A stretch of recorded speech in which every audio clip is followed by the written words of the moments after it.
3 days ago, he was marching with the protesters trying to bring down the government. Today, opposition leader Abhisit was in court, facing a charge of murder. And that was for ordering the use of lethal force against protesters trying to bring down his government when he was Prime Minister 3.5 years ago.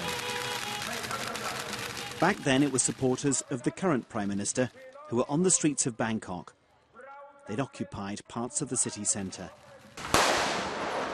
Mr. Abhisit authorised the army to clear them out using automatic weapons fired directly at the protesters. He's always argued it was necessary because of armed elements among the protesters. And there were certainly some present, caught here on camera.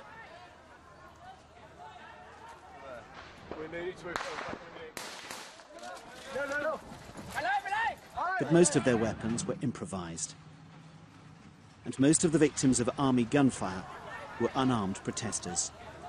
We've had a month of protests here without any violence because protesters have been unarmed. The only violence that erupted at first was because the government brought in the red shirts, their supporters. This time, though, the government confined its supporters to one stadium well away from the centre of Bangkok. And when clashes occurred here, stopped its supporters from holding any rallies. Today's anti-government movement is still holding out, unmoved by the Prime Minister's offer this week of an election. Some of them tried once again to break into her office, cutting the wire and eventually the power. But this is all symbolic. She isn't there.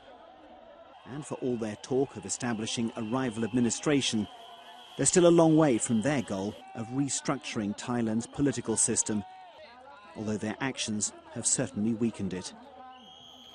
Jonathan Head, BBC News, Bangkok.